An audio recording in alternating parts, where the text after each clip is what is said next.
Express yourself through art and show the world your heart. Express yourself through art and show the world your heart. You're in the know with Esther and Larry. Art on the air today. Stay in the know with Larry and Esther.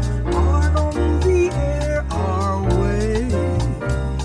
Express yourself through art and show the world your heart. Express yourself through art and show the world your heart. Welcome. You're listening to Art on the Air on WVLP 103.1 FM and Lakeshore Public Radio 89.1 FM, our weekly program covering arts and arts events throughout Northwest Indiana and beyond. I'm Larry Breckner of New Perspectives Photography, right alongside here with Esther Golden of The Nest in Michigan City. Aloha, everyone. We're your hosts for Art on the Air. Our theme music is by Billy Foster with a vocal by Renee Foster. Our underwriters for Art in the Air are Valparaiso University's Brower Museum, regional art patron Mary Levan, and our landlord Walt Breidinger of Paragon Investments. Thank you for your generous support. Art on the Air is supported by an Indiana Arts Commission Arts Project grant through South Shore Arts and the National Endowment for the Arts. Thanks to Greg Kovach, WVLP's station manager, and Tom Maloney, Vice President of Radio Operations at Lakeshore Public Radio.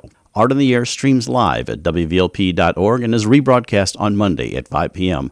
Plus is also heard on Lakeshore Public Radio, 89.1 FM every Sunday at 7 p.m., also streaming live at lakeshorepublicradio.org and is available on Lakeshore Public Radio's website as a podcast. Our spotlight interviews are also heard Wednesdays on Lakeshore Public Radio. Information about Art on the Air is available at our website, breck.com/AOTA. That's Breck, BRECH.com/AOTA. That includes a complete show archive, spotlight interviews, plus our show is available on multiple podcast platforms, including NPR One. Please like us on Facebook, Art on the Air, WVLP, for information about upcoming shows and interviews. If you're interested in being a guest or sending us information about your arts-related event, exhibit, please email us at aota@breck.com. That's aota@breck, BRECH.com, or through our Facebook page.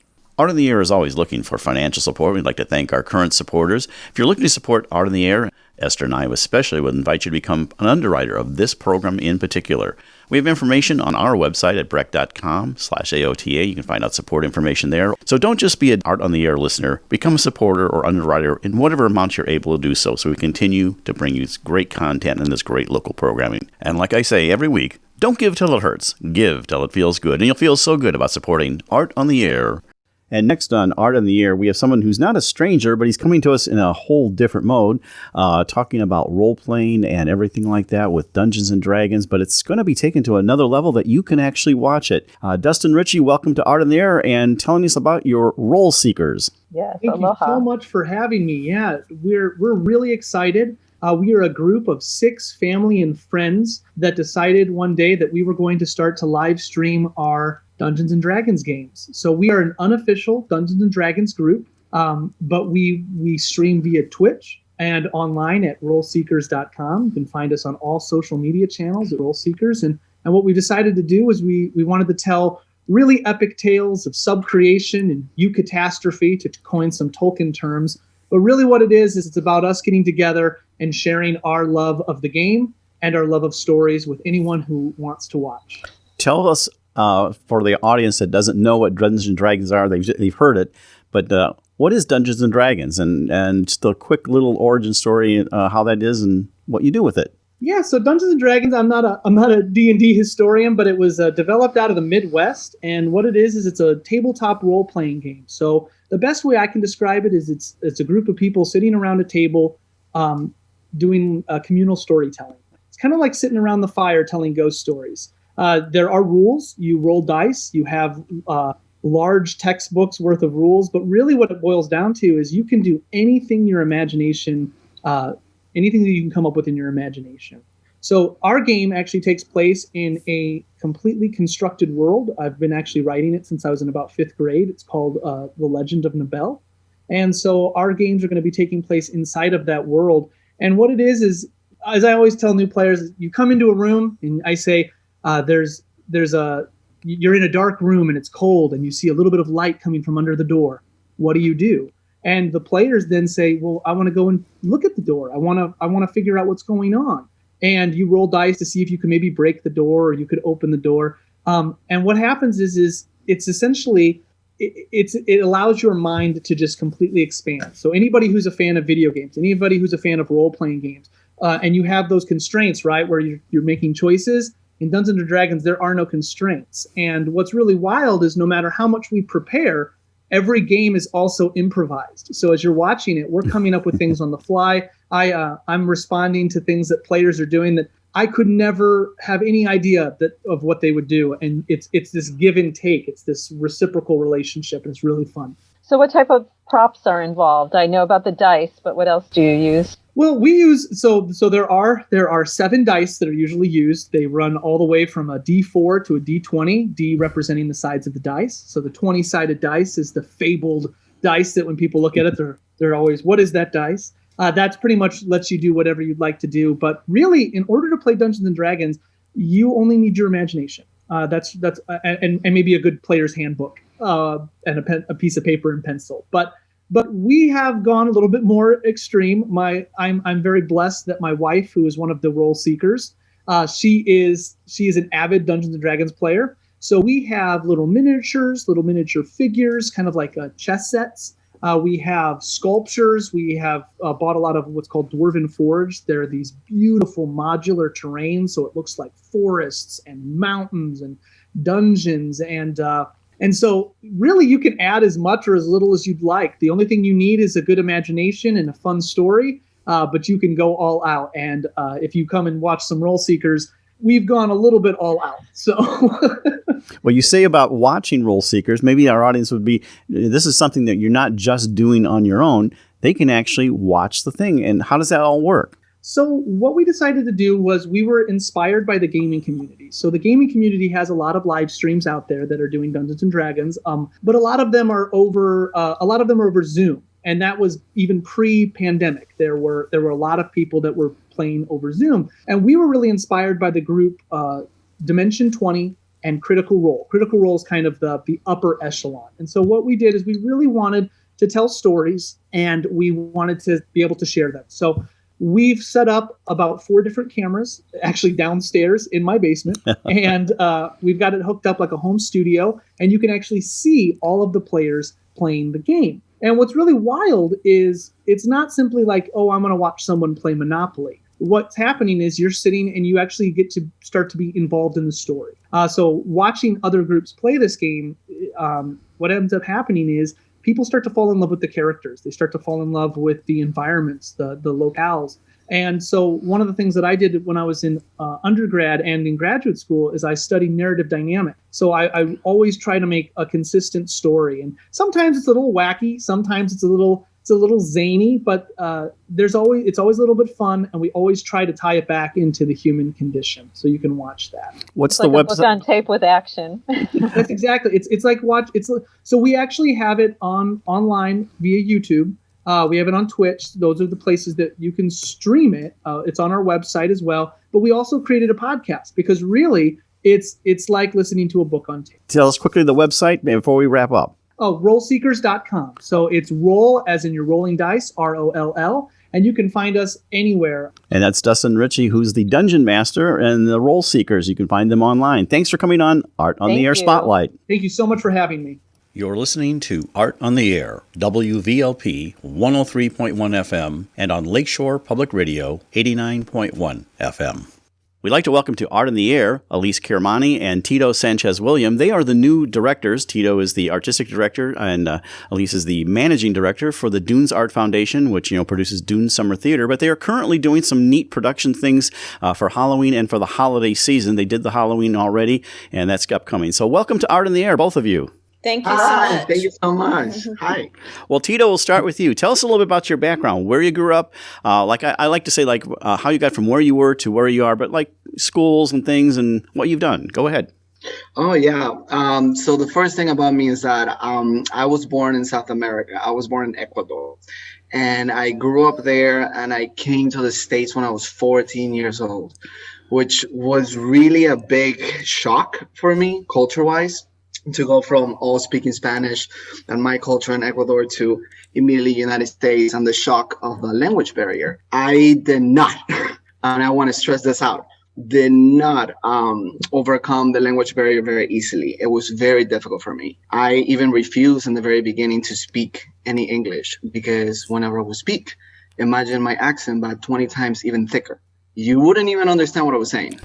And so immediately from that barrier, I had to overcome it in order to even kind of like communicate with people here because it was difficult. You know, you're in high school, you're speaking Spanish and you're trying to do English and people make fun of you. So from there, it was really difficult just trying to move forward as a person, as an individual, or even as a student, because the language is a big deal. So from there, I didn't really know what to do. I was in high school and I just didn't know what to do. My parents were asking me, what are you going to do? And I'm like, I don't know. I'm like, I have no idea. Maybe an engineer, maybe a psychologist. I don't know. So from there, I was always very attractive to movies, theater, anything that was entertainment. I enjoyed it more than anything. So when I actually wanted to be an actor and I told this to my parents, they made fun of me and they said, no way. You're going to starve. That's not a career. That's not a real thing. That's a hobby. You do that on the side. And I said, no, but I really want to do this. And they said, no. So I listened to them. I didn't enroll in any acting classes or anything. Then when I went to college, I did an internship that completely changed my life. And it was the Disney college internship. And that was amazing. That opened my eyes to who I was, what I wanted to do, why I wanted to do what I wanted to do. So I go there to a lot of people that don't know each other, and you meet everybody in all the different areas of the parks. So when I went there, I was working in the outdoor food area. And I was the person that will sell you the popcorn and the hot dog and the pretzels in the Disney parks. If you've ever been, I don't know. Have you been? Oh, yeah. Many times. Yeah. It's awesome. I love it. It's very magical. And within that, I was doing the cashier and I was like, I don't like it. It's Disney World is great, but I wanted more. I really wanted to do the entertainment. And I got to meet a lot of people in different parties that they will put for the TPs. And like 5, 6, 7 different people later on came to me and said, Tito, I really think you should audition for this entertainment thing. Like, you should be a character. You should be in the parades. And I said, I don't know. I don't know if that's for me. And it's like, no, look, trust me. You're what they're looking for. Just go for it. I'm like, I was extremely intimidated. I had never done anything on stage, any audition, nothing. So I go there with 2 friends. They kind of really convinced me and pushed me to do this. And I was sweating. I was ridiculously nervous. And it was pretty much an experience like American Idol. It was, you go there, they put a number on you. I was 156, and there were like 500 something people. And they do the measurement, they give you a height. And the reason why the height matters is because they immediately cut depending on the height. So if you are, from what I remember, I think if you're like between 5'7" to 5'9", you can do specific characters like Pluto and Buzz Lightyear and all that. And I was so excited to do those characters because that was my height. So they didn't kick me out in the beginning because apparently they had a space for my height. So I went ahead, I auditioned, and I was 3 phases. The first phase was kind of like a dancing thing. You had to learn a choreography in 5-10 minutes and then just do it. And if you mess up, Disney World was really nice about it. And they said, we're not looking for professional dancers. We're just looking for people to kind of like go with it, see what you do with the choreography, see where you're at. And more than anything, if you mess up, they said at all times the Disney way, smile. Improvise, smile. So I did the routine, completely messed it up. And I do mean completely messed it up. But I was smiling my way through. I was good energy. I was like, all right, I don't know what I'm doing here, but I'll do it. Somehow it worked out. They didn't kick me out. They cut a lot of people after the routine. And I do mean a lot of people. And then they went to the second phase, which this phase I really liked. They tell you that you're going to do improvisation and that you're supposed to be a character. But they tell you don't act human, act cartoonish. So think of all physicality that human beings do and just make it even bigger, way bigger. Because when you're in the costume, right, your movements really get restricted by how much you move. So everything you had to do was like really big and really energized. So then I did it, and somehow I went to the second phase. I mean, to the last phase. And the last phase, it was this puppet thing. They give you this 2 pinball balls with like an eye painted on it, and you put in your middle finger, and then you immediately have to pretend to do puppets. So I never had done puppets, no idea what I was doing, but they kind of tell you what they're looking for. They put a song, and you have to sing with your hand and these little eyes, pretend that it's a puppet, and you just do it and have fun. And again, I went with it. Somehow, I don't know, they liked me. And then from 500 something people, it was 11 of us, and they said yes to me. And I was like, oh, awesome. I don't know what I did, but I got it. And then from getting it, I was so excited. We're in the circle. The person comes to us and says, well, we love you. You're everything we're looking for. You're great. You're going to fit. Welcome to the Walt Disney World Company, except you. And he pointed to me. I need to talk to you. And I'm like, oh, no, what did I do wrong? So then everybody goes. They get like this invitations with this contract and everything. He pulls me to the side and he says, technically, we're not allowed to audition. I don't even know how you went through this whole process. And I asked him why. And he said, well, because you are already working for us under a contract under the college program internship. So you're not allowed to just jump from one area to the next. And I said, why not? That's so sad. And he said, no, because we're very strict. We have these rules. But you know what? You were great. So why don't you, at the end of it, come back and try? And I said, okay. And I did. And this time I didn't even make it past the first phase because there was no space for my height. They didn't need anybody. So immediately got destroyed. I was like, oh no, I really wanted to work for the parks. But I went back to Florida, Miami, when I was doing college. And I really, really, really, really liked the experience. And I really just love the idea of performing and entertaining. And then I just got an acting class in a little studio in Coral Gables in Florida. And from there, that's the rest. I fell in love with theater immediately, the passion. My first show was in a musical, was an ensemble. I did cabaret. And I'm telling you, the experience of the butterflies when you go on stage was like nothing I've ever felt before.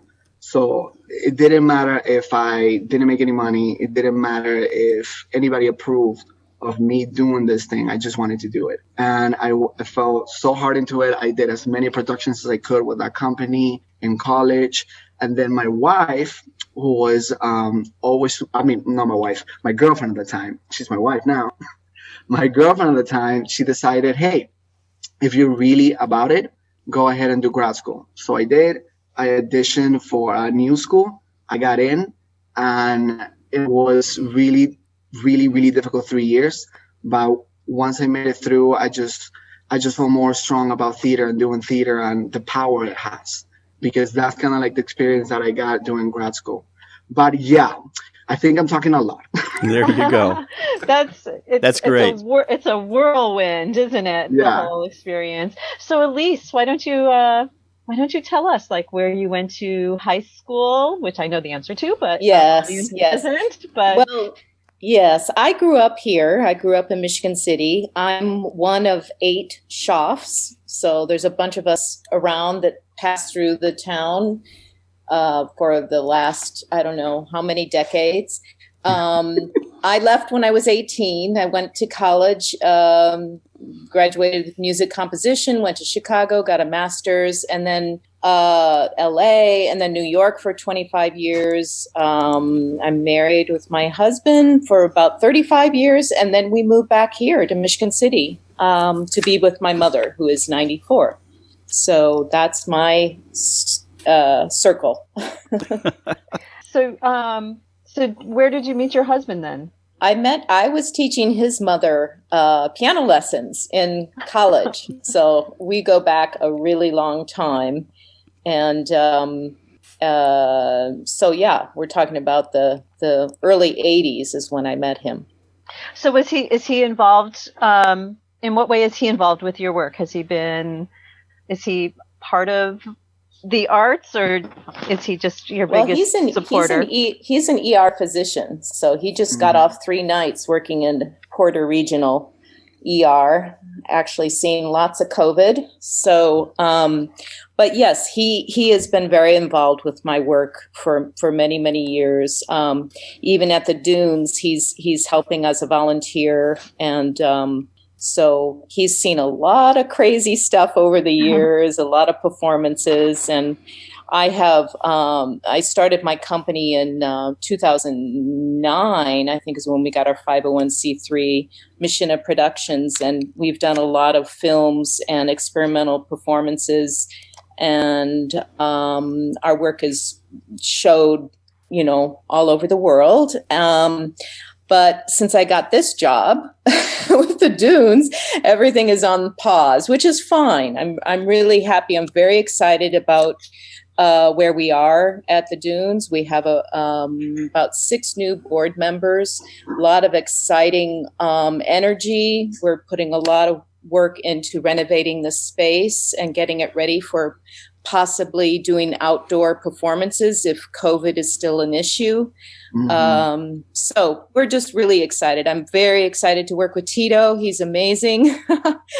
A really good energy. I love his inclusiveness and diversity in terms of different cultures, using different cultures in the work that we're doing, and different languages. There'll be a lot of bilingual work, and actors from all over the world. So it's really exciting to see this kind of new energy, a lot of new faces. Well, you sort of ushered that in, though, when I think it's been about 2 years since you've been back in the area, and you brought in this like whole breath of new energy and creativeness and collaboration, which was so beautiful. And so to see the collaboration between you and Tito now is just so fulfilling. Like you said, like it's wonderful to include all the cultures that we live with, and,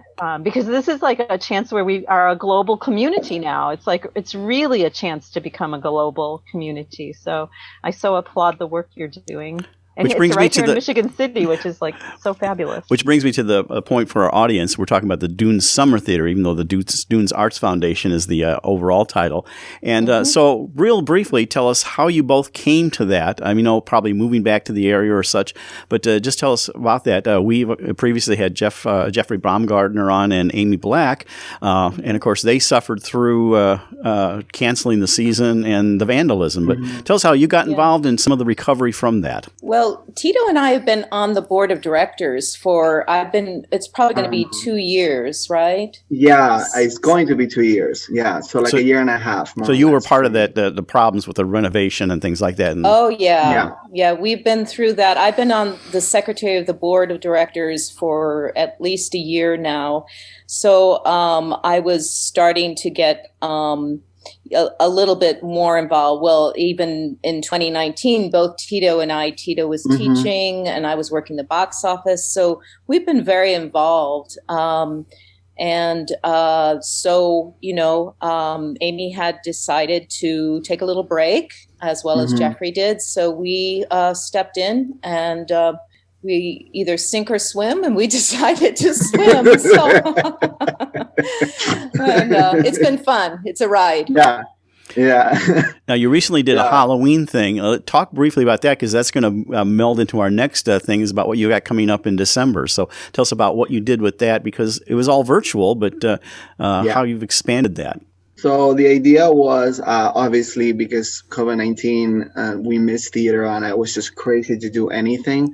And I had to do Zoom a lot for my private teaching, and theater and Spanish. I teach privately online, so I already was familiar with the medium. So I decided, why not? Why not do Zoom? What specifically, I had no idea. I just knew that I wanted to do it. And then I found something which is wonderful in Disney Plus called Hamilton. Maybe you heard about it. and that immediately, when I saw it, I was very inspired by how they took the old and they made it new.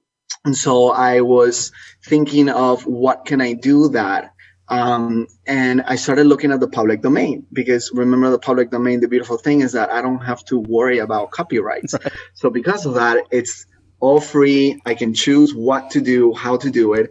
And in finding these Halloween stories, I found a lot of stories that were, I thought, appropriate for children. They were fun, they were approachable. They had a little lesson on it, and they had that kind of like a spooky feeling to it. So that's how I decided to do the cold readings. I wanted to put music in it because kids love music. And I just got any and every actor friend that I've met through the years to volunteer their time and help me. Hey, this is for the family and kids. Do you want to do it? And believe it or not, they were all excited to do it, and they jumped right into it because they're also missing theater. A performer's, energy is performing. So they were very excited to do it. Yeah, and I think also we're aware that children are probably at home and might be missing their story time that they got at school or at the libraries. And I think that's what we're really trying to do, is we're picking some older folklore stories from our culture and other cultures. And we want an educational aspect to this. So we do always have a little link where the family can get the text, and the Christmas story is similar to the Halloween, and you can see all of this for free on our website, although we are encouraging donations if people can, because of course we're a nonprofit and it would be helpful. So we're suggesting $5 per story, but the links will be there if you don't or can't pay. And the site is, shall I go to it now or later? Please. So we've shortened our URL. It used to be dunesartsfoundation.org, and now it's dunesarts.org. So DUNESARTS.org, dunesarts.org. And when do those go up? Are they up yet, or when do you plan to release them? The Halloween are up already now, right? But the Christmas ones, we decided we're going to put them by December 6th. They'll be available. Excellent. So it's perfect because we really need to nurture our children's love of the arts, especially during this time. Yeah. Thank you. Yeah, I just posted on Facebook a meme I did that about how and I said, in my 40-some years, I've seen this, that kids that are involved in theater, music, dance, and everything like that, that's sometimes the only reason they show up to school. I said, in my experience, that's the case. While I've had some really intelligent kids and motivated kids in school, I also had some kids that didn't find their niche until they found theater. And theater, of course, is an all-encompassing arts. So what's your plans for 2021? I know with COVID, it's hard to predict, and we'll talk a little about how it personally impacted you also, but what's Dune Summer Theater looking to do if possible?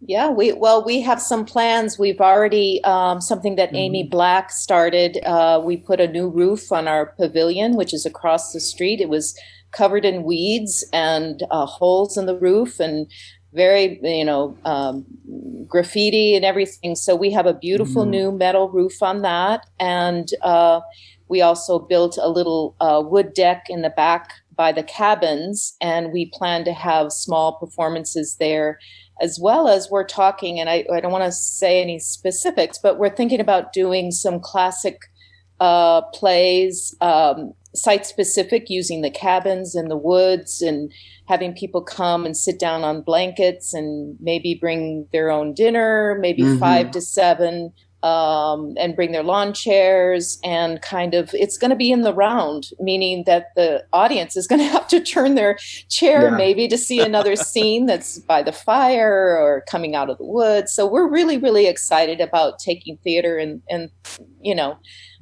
taking it outside, hopefully. So have you estimated what kind of capacity you might be able to entertain?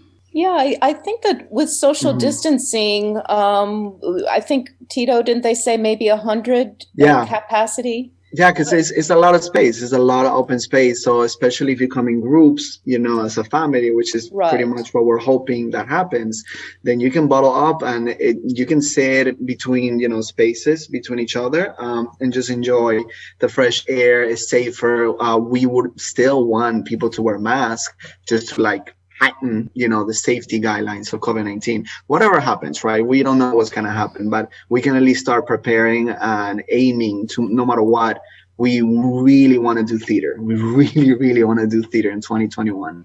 Very good. So what do you imagine rehearsals will be like? I mean, have you been thinking about those? Yeah.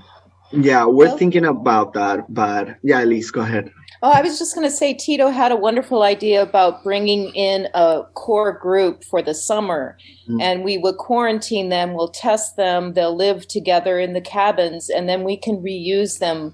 Can I say, I think we're talking about a cabaret night, which would include all sorts of comedy and music and dance, possibly. And then we have 2 other productions that we can't talk about yet, but that we're talking that if the actors are living as a family, then maybe in rehearsal they might have to wear masks, but not in performances, hopefully. So tell us a little bit, each of you, how COVID has personally impacted you in terms of a change of routine. We just have a few minutes left here, but yeah, each of you touch on that real quickly. Tito? Yeah, it's changed a lot because I'm a person that loves to interact with people. I feed from the energy of a light classroom and having the kids and everybody, just me teaching and being present, because I see teaching very similar to performing. It's, you have this monologue, you have this lesson you have to do, you get in front of the kids and you do it, and then you do it 7 times. I was teaching in La Porte Middle School. God bless you. And I was doing preparing for college and career development. So it was an elective, and I had 7 different classes, 176 students. It's like my little audience there. I get to do my lesson. They love the class, and it really hit me. It really hit me to have to be stuck in my home, not see my students. We did the Zoom, but like most of them didn't like it. So I had to just make my peace with this is what's going on. I don't get to go outside. I don't get to see my students. I don't get to be around people, and I just have to be stuck here. The good thing about it is that I'm a new father. My newborn son now, he's 9 months, but by the time that he was, born, he was only 3 months. So that actually, in a positive way, affected me, that I connected more to my baby and I get to spend more time with my baby that I wouldn't otherwise have. So even though it's been difficult, I saw it as a blessing in disguise, because now I'm extremely connected with my son. I still am, because I'm so stuck here. So I moved everything to online.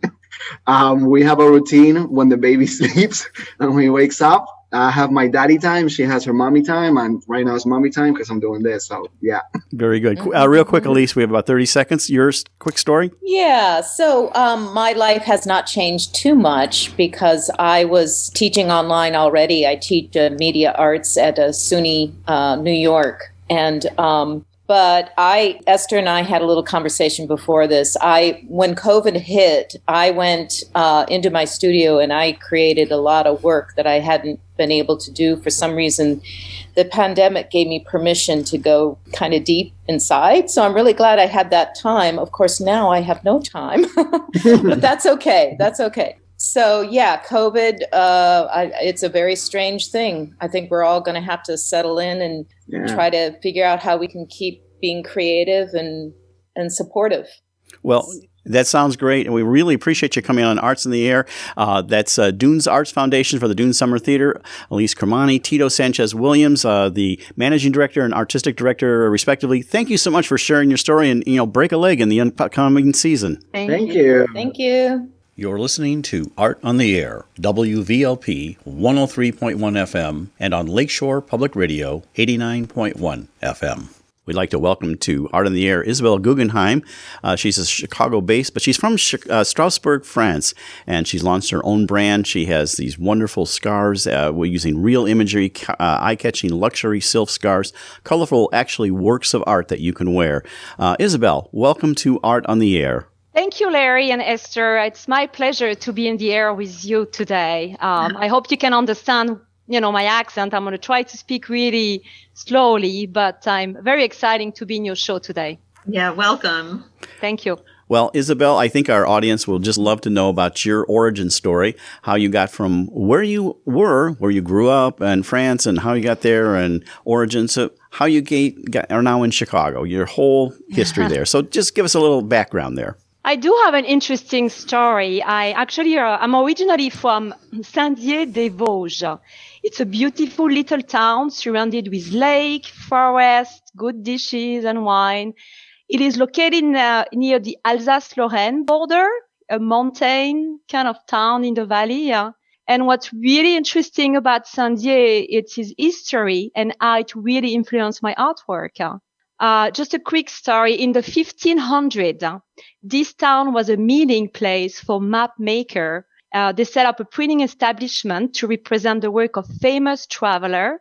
One of them was Amerigo Vespucci. And in 1507, the first map of the new continent was created in my town with the continent of America. And my little town, which I invite everybody to go, was the place where the first name America has been printed for the first time. So it's, it has a pretty nice history about it. And I invite everybody to go and see it's beautiful. People think it's look like Canada a little bit, like a little bit of Canada. And of course you have a museum to see with the first map. Le Corbusier, if you know Le Corbusier, was asked to build the city after the Second War where everything kind of got destroyed. And he actually built a factory, which really nobody knows about it. Everybody goes to other location, but we have a building that was built with, by Le Corbusier. So it's a little, it's a little town, but with a lot of very interesting story. So do the cartographers still meet there every year? Is there a gathering? Exactly. So every year we have the International Festival of Geography, where the biggest name out there come and meet. They usually pick a country, or, a continent or a city, and then they work around it. But it's very interesting. It's every year they gather, and it's a major city for that. So. And we'll talk about this later, but your work is very influenced by maps, I think, because they very much remind me of like the bird's eye view of a place. So, but we'll talk about that later. Continue where. Yeah, tell us a little bit more about like where you went to school and everything, and how you got to America. After that, I went to university in Strasbourg and got my master in art and anthropology. And what I was, so I spent time with for my study, I spent time with the Berber in North Africa. And I try to understand how to study a culture, not only with what you see, but with all your senses, smell, sound, and taste. And what I was doing is harvesting all the sign of sensual evidence that can define a pattern of their culture. So I created a assemblage, a dictionary of smell and sound, trying to understand and observe, their rich culture, religion, and symbols. So I was, as an artist, instead of studying a culture with your eyes, I was trying to put my whole body in work and trying to translate it in a giant sculpture. Could be so I got my master in that. Can you describe one for us? Yes. Again, it is related with the mapping system because I was, I grew up in this huge environment of mapping and creating map and all of that. So I created this giant cone, and under each of these cone, I had sound and smell, and everybody had a map of where I was going, and they were going through the cone and they were smelling and listening to the sound that I was harvesting. Again, like a map, like a mapping system. I know, and you do, like, I wish we had a visual today because the paintings are just so rich.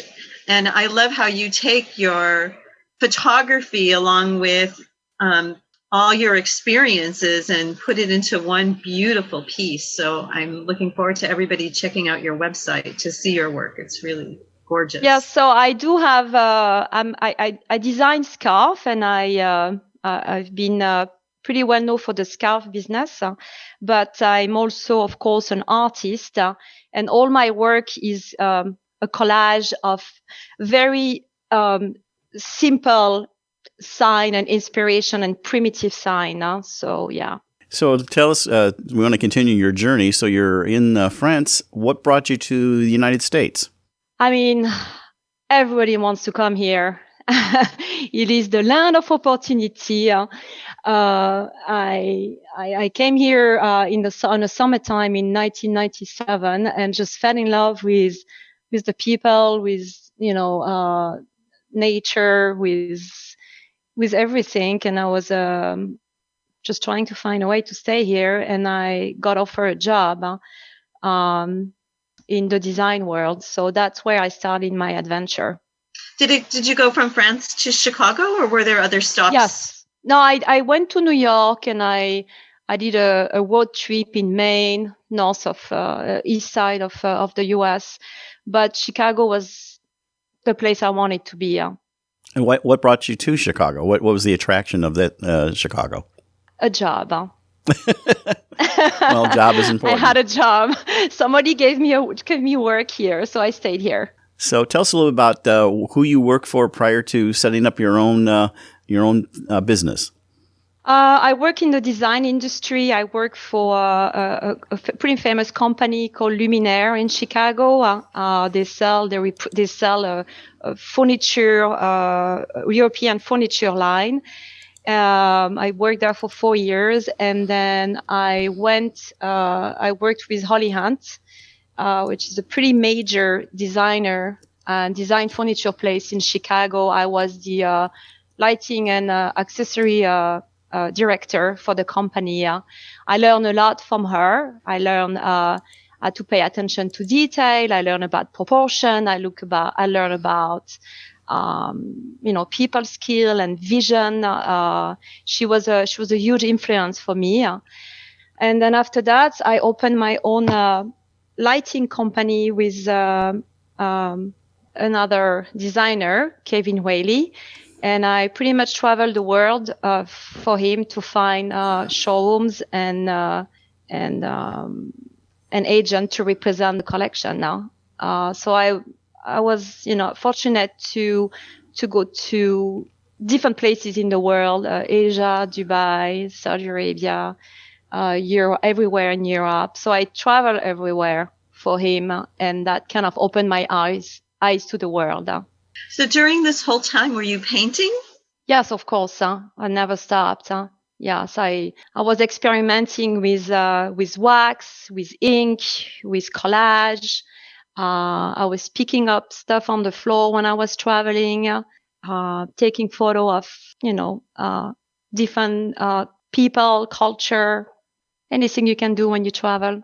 Indeed. And so you said then the lighting was right before you opened your own business. And so when did the scarves, because you're very well known for your scarves. They're all over the country, the world. So yeah, so I opened the scarf business about 4 years ago. Yes, about 4 years ago, and it's been an adventure. I started the adventure here in Chicago with one of a kind.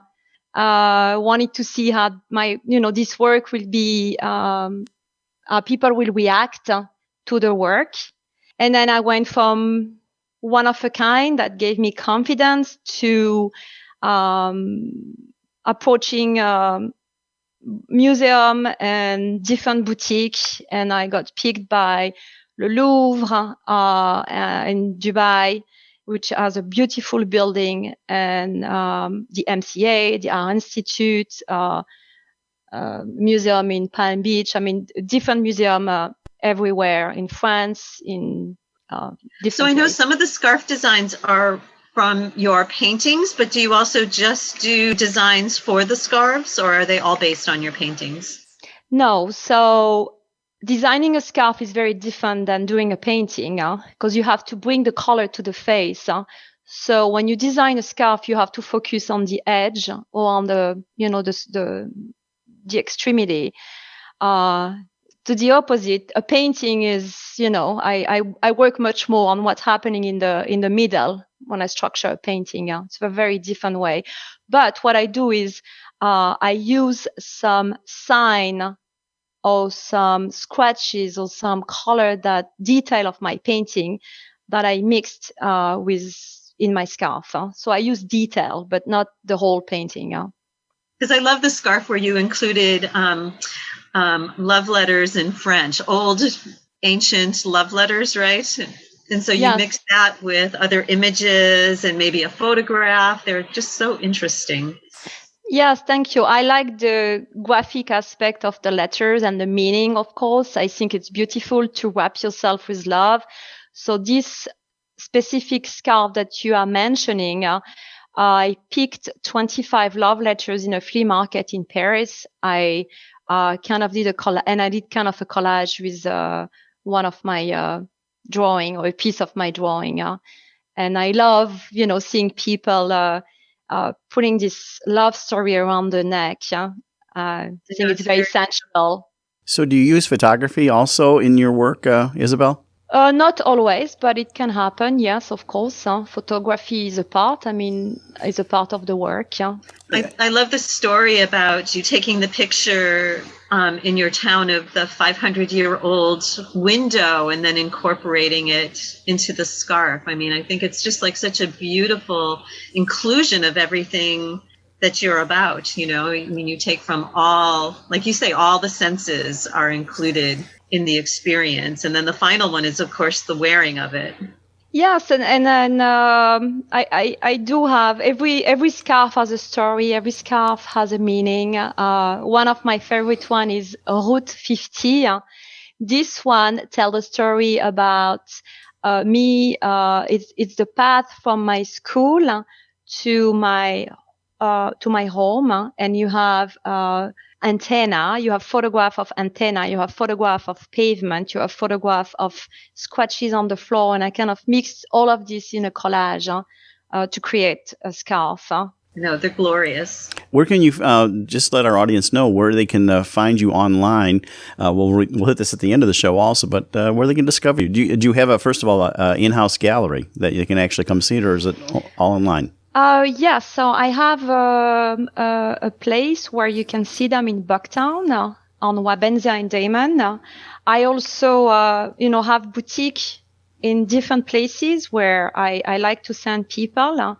And I have a website, Isabelle Gougenheim Designs.com. I have an Instagram. So I invite you to check my work there.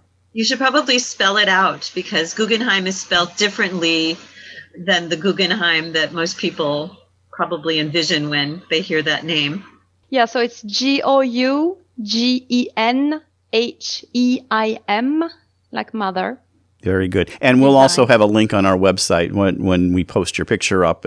They can click on that and that'll take them to your website. So how's the What are you doing now during, so what are you curious about now? Because I know it's, your curiosity that drives everything. So what are you working on now? Well, I cannot travel anymore. So I'm creating a new world, a new world inside. I've been developing a series of painting that are the creation of a new world, like where a very intricate and very simple world with just daily life matter. You alluded to it, but how's the pandemic impacted you? And and the second part of that question is, what are you looking forward to do after it's all over? I just keep doing what I'm doing now. Keep creating and keep sharing to the, to whoever is interesting what I'm doing. I hope I can inspire some people. Yes. You're listening to Art on the Air, WVLP 103.1 FM, and on Lakeshore Public Radio 89.1 FM. So how often, before the pandemic, how often did you visit, go back to your hometown or go back to France? I usually go 2 times a year. I go in the summer and I go for Christmas. My town has a beautiful Christmas market. With a lot of illumination and, hot, warm wine and really nice food. So I like to go there during Christmas time and really feel the Christmas spirit of the area. I am very close to the Alsace area, which are also very well known for the Christmas market and the ambience. So this is just a question about the scarf. So how did you come about choosing the size of your scarf? Because it's very large, so it functions in many different ways. But what was that process? It took me a while to find the perfect fabric and the perfect size. I was looking for fabric for a long, long time, and I found this mix of silk and modal, which it feels very soft and luxurious.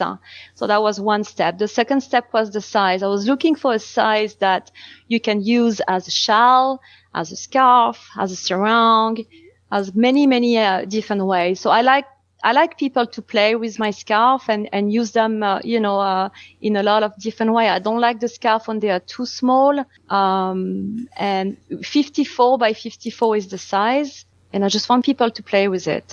I know, it'd make a very nice, halter top. They're very... Yeah, you can use it as a top. You can use it as a dress. You can use it on the beach. You can use it everywhere. Do you exhibit any of your other artwork other than scarves? Do you have those out on exhibit, or have you had exhibits? I know currently exhibits aren't very common, but... In France, I did. And here I'm starting to. I've been selling a lot of artwork directly. And right now, I don't have any places in the U.S. Beside my gallery. So what do you get? Again, we didn't really touch on this. What are you looking forward to after the pandemic is over? Because it's kind of isolated all of us, and some people feel inspired by it, by being in, and some people are itching to get out. It is inspiring to be inside because I think that you kind of reconnect with yourself instead of being everywhere. So this was the kind of the interesting side of being inside, but I cannot wait to get out and as all of us, and be shown in gallery and different places again. I think that I cannot wait to exchange with people, to be enriched with people. That's how you get inspired too. After a while, you can only be a little. How much more inspiration can you have about yourself? You need more. So I need to be out there. I need to go travel and meet people and be shown in gallery again. So somebody that doesn't know you, tell us something about you that we'd be interested to know about. We've heard your background, you heard about your creativity, but what's something about you that people would like to know? What about the rock climbing? I've been rock climbing all my life. Excellent. Well, that's something. Scarves and wall climbing. Yeah, sure. Tell us about that. How'd you get into that? I started to do it about 20 years ago, and I learned a lot about being outside and being with nature, connecting with nature, and really pushing yourself to the limits. It's very symbolic, but rock climbing can be applied in so many other aspects of your life. So for me, it cleared my mind and really pushed me to always do better. Think, outside the box. Don't be scared and just keep moving. Yeah. There's it's extremely highly skilled, but there's also a level of using your skill, and then you have to trust that skill as well. Yes, exactly. You have to trust your feet if you want to go higher. Exactly. And you don't do free climbing. You do rope climbing, correct? I don't do free climbing. I do have a rope, but I go all over the world. So I climb the Dolomite. I climb in France. I rock climb a beautiful place here. It's in Wyoming, Devil's Tower. Oh yes. In Wyoming. I went to the top, put a little note. It was an accomplishment. But yeah, it's a really good sport, and I think it's very popular right now. They have a lot of gym in Chicago that really allow people to experiment rock climbing, and I really push people to try it. It's a very good sport. Before we went on the air, briefly tell us about the origin of your name and the relationship to the famous Gougenheims. Well, you're famous too, but... Yes, I am related to the Gougenheim. It is not the same spelling, but it's the French way. Gougenheim, the French way of the name. Somebody did my tree and told me that I was related to Peggy, and somehow I come from the two brothers in Frankfurt, and I have a direct link to her, which I'm happy to know, but I do not own a museum. I don't have it yet. But she would be so pleased with your work, I think. I hope so. I hope she will think of collecting my work. That would be nice. So we just have about a moment left. Again, tell us about your websites and Instagram addresses so people can find your work, Isabelle. Thank you, Larry. My website is Isabelle, LLE, Gougenheim, designs with an S.com, and my Instagram is Isabelle Gougenheim. About any museum, right? The MCA, the... Yeah, exactly. Yeah, exactly. Find me at the MCA, the Art Institute, Le Louvre if you go to Dubai, and different places in the US, Texas, Palm Beach, different places. Well, Isabelle, it's been a real pleasure having you on Art there. That's Isabelle Gougenheim. She's Chicago-based, but comes from Strasbourg, France. She has a great collection of scarves. She also does art. They're actually multiple texts. You can see those websites, isabellegougenheim.com, and also Instagram. Isabelle, thank you so much for being on Art in the Air. Really appreciate you coming on the show. Thank you, Larry, and thank you, Esther, and I hope you have a good day. And we'd like to thank our guests today for being on Art in the Air, which is heard every Friday at 11 a.m., rebroadcast Monday at 5 p.m., and Sunday at 7 p.m. on Lakeshore Public Radio 89.1 FM. Your hosts are Larry Breckner and Esther Golden. Thanks again to Greg Kovach, WVLP's station manager, and Tom Maloney, Vice President, Radio Operations for Lakeshore Public Radio. Underwriters for Art in the Air are Valparaiso University's Brauer Museum and Walt Breininger of Paragon Investments. Also, Mary Levan is our art patron supporter. Art in the Air is supported by the Indiana Arts Commission Arts Project Grant and the National Endowment for the Arts. If you're interested in being a guest or send us information about your arts-related event, exhibit, please email us at artontheair.wvlp@gmail.com. That's artontheair.wvlp@gmail.com. See you right here next week, 103.1 FM and 89.1 FM, Art on the Air. Aloha, everyone. Have a splendid week. Express yourself through art and show the world your heart. Express yourself through art and show the world your heart. You're in the know with Esther and